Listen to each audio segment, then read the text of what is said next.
This is the era, this is the time that we need to support small brands. Because for so many years, we have fed these monster corporations, these monster fashion industries that are now consuming us as we have consumed them. So enough is enough. It's time for small brands to shine through, right? Honest, humble brands that exist in service of authenticity.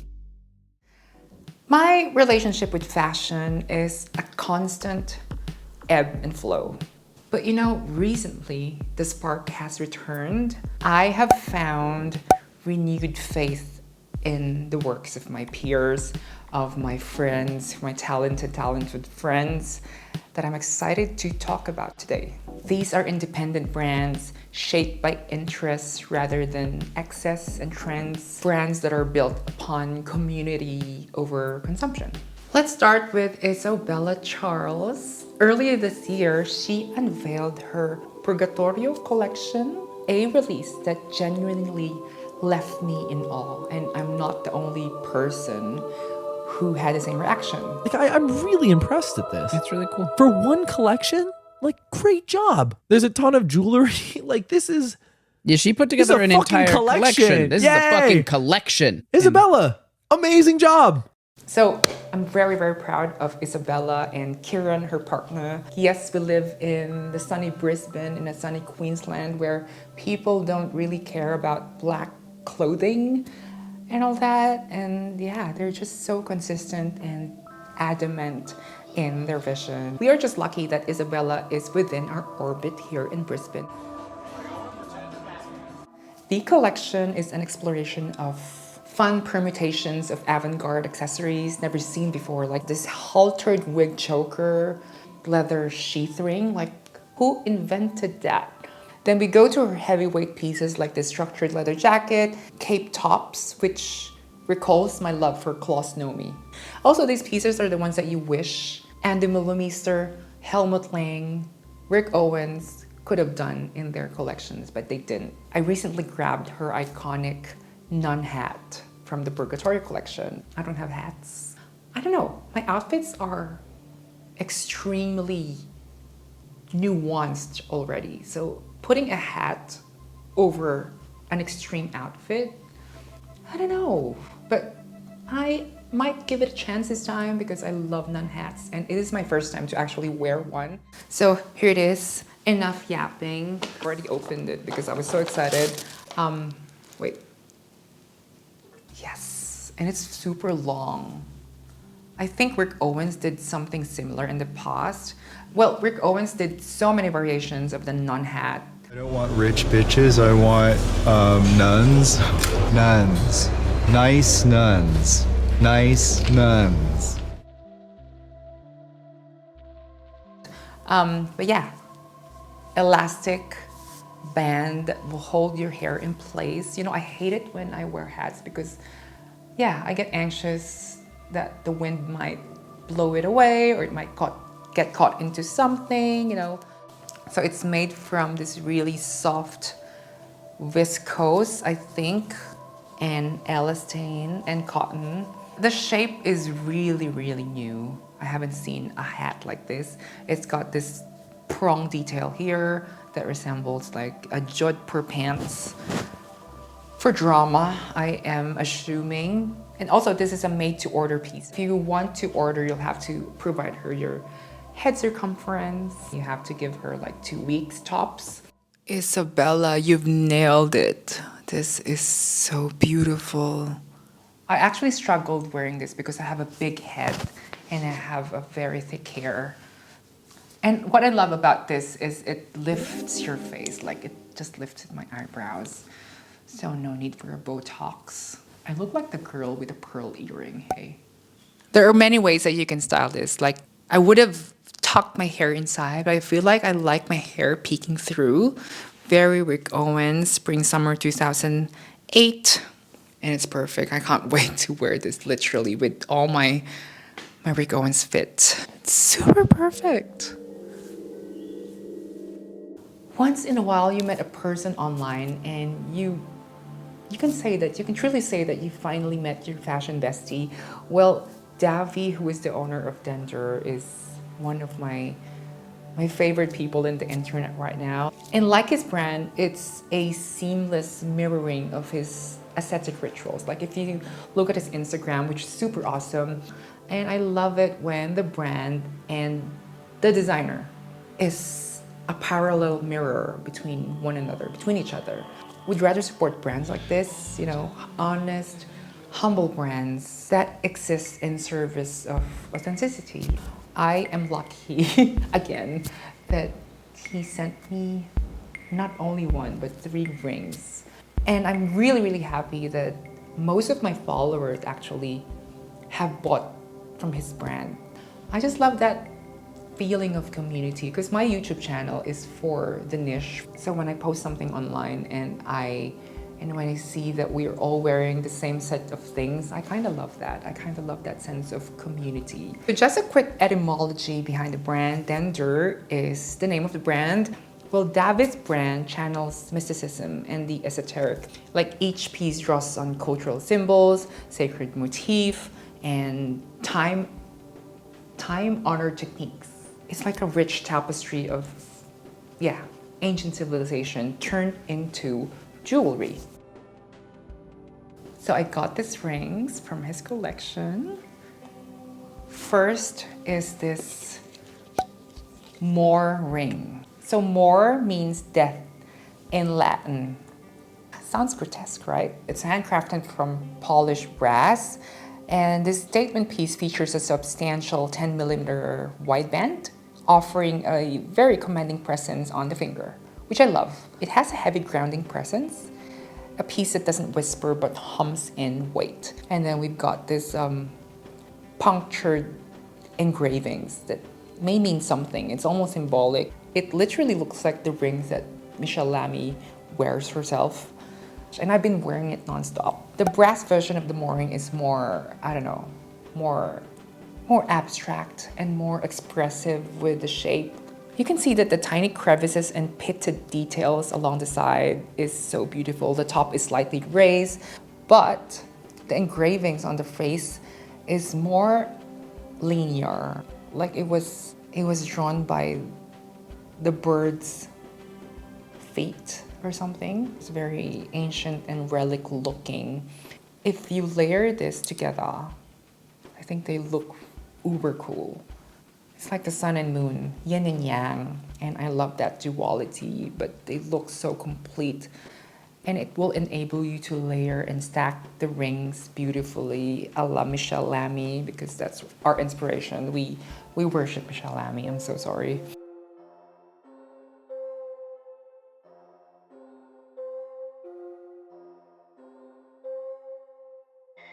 This next piece is from his latest collection. This is the stacked brutalist ring. So the ring is encased in this raw wooden slide thingy, and inside there's like a pony hair fabric, which is reminiscent to Michelle Lamy's ex Rick Owens perfume. Look at that. It's like a pet tarantula. So the stacked brutalist ring is slightly chunkier and slightly more, it's like a morphed Mor ring, but slightly architectural. Also, there's like a little grill on each face. It's raw, jagged, like a fragment of the earth cracked open by time. And every edge tells a story of erosion, force, and beauty. I love it so much. It feels like a mix between a signet ring and an artifact, more of like an artifact actually, and the severe engraved bar across that cuts the face is like a coded language, or I don't know, like a temple resurfacing from a desert. And you know what I love about this is every angle show off a different texture, and it catches the light in different ways. We often see jewelry collection originating from architecture, brutalism, vintage motif, but the next brand I'm about to show you is not showing any mercy, because her debut collection, her medium, are about birds. Well, bird bones. Elena Najdovska is a Paris-based jewelry brand formed in 2022, working with 925 silver and bird bones reshaped for the human form. Each piece acts like a symbolic extension of the body. And I've been following Elena. I think I've been following her since COVID period. I just love her brave demeanor, her unapologetic charm. She also wears a lot of Rick Owens, and she's super hot and sexy. So I'm really, really excited and proud to be one of the few people who gets to experience her rings. So this is one of her rings. The ring is housed in this obscure black wooden box. So let's open the ring. Yeah, such a posh packaging. There you go. That is the ring inside. Also, this is the Columba ring. Its form is skeletal yet tender, like a bird. Sculpted from a rock dove digit bone, it curves like a fossilized wing bone, delicately reimagined to wrap around your finger. I think the profile of the ring is inspired from the image of a dove about to fly. So it has this frozen in time beauty. I love that kind of synergy between human and animal, between jewelry, fashion, anatomy, science. It's like a Venn diagram of all things encompassing life. So each piece is hand soldered, polished, and stamped by Elena herself, and her pieces are all made to order. And you know, it builds excitement, and I think that's what niche fashion is all about. It's about slow fashion. It's about embracing the beauty of the process.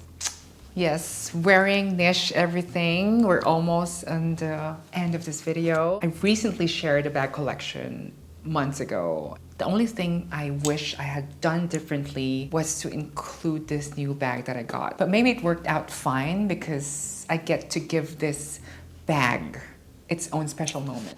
Enter the Misty bag by YTN number 7, which is the perfect, the perfect answer to all my fussy bag needs. Let me show you.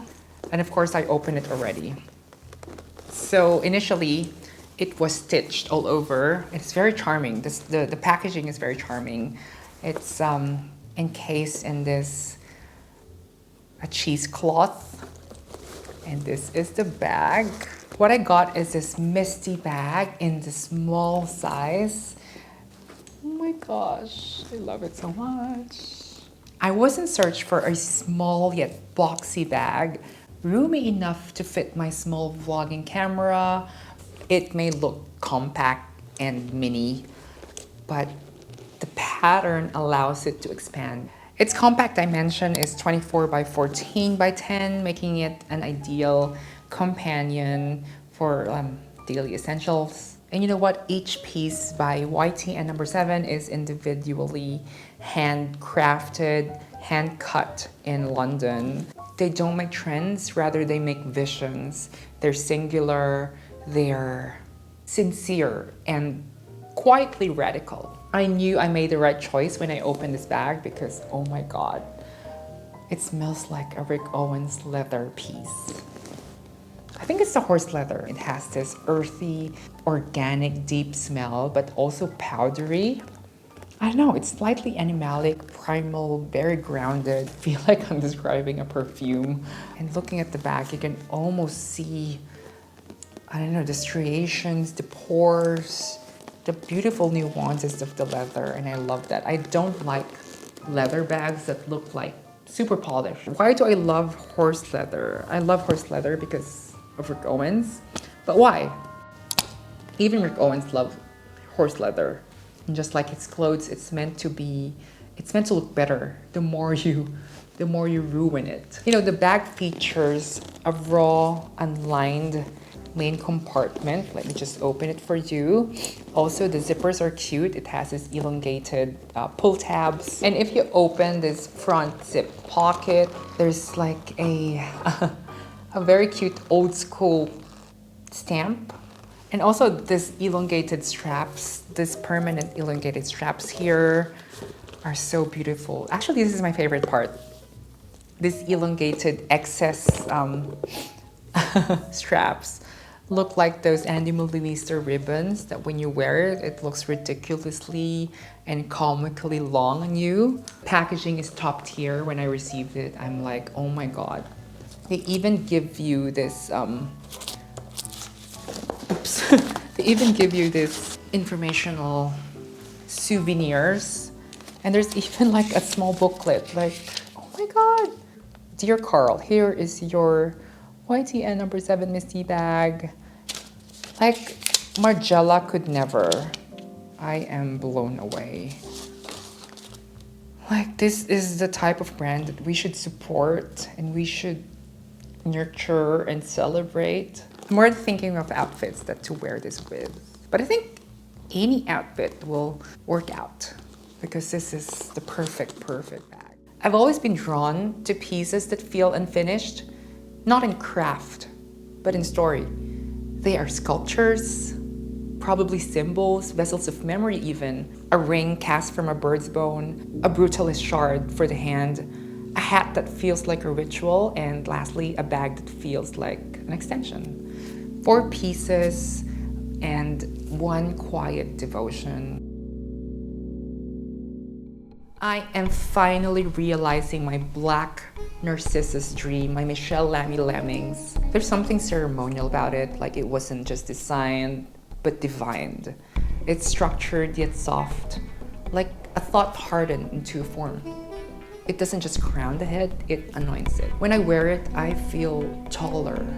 Not in height, but in presence. It reminds me that fashion can be sacred, a quiet ritual performed in fabric and shape. Well, Isabella's work sits between the earthly and the divine. It draws from liturgy, ceremony, and it distills all of it into something wearable. This isn't just a hat, it's a gesture, a soft rebellion against the casual, a reminding that dressing can still feel holy.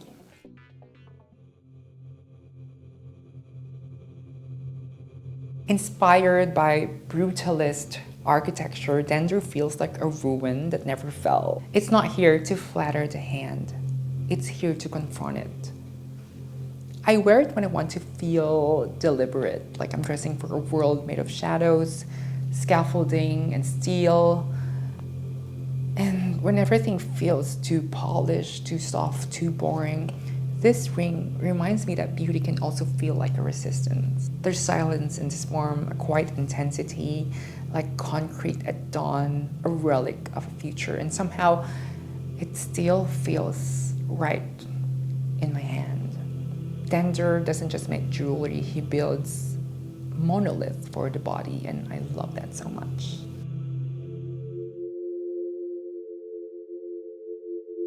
There's something about silver when it's shaped like anatomy and memory.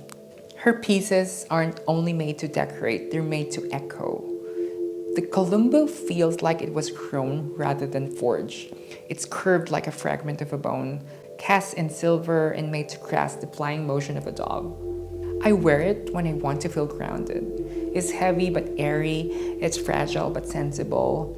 And with my expressive outfits, I find that the ring shines through the most. I think of it as a quiet weapon, ornamental and defensive at the same time. And the columba is an armor I will keep on wearing forever. I carry it when I don't want to explain myself. It's not here to decorate me, it's here to mirror my style. Inside, there's just enough room, just enough structure. Every element is intentional, edited, not embellished. And it's a bag for someone who knows what they're carrying. The Misty bag doesn't scream, it doesn't perform, it simply holds space. And in doing so, it becomes unforgettable.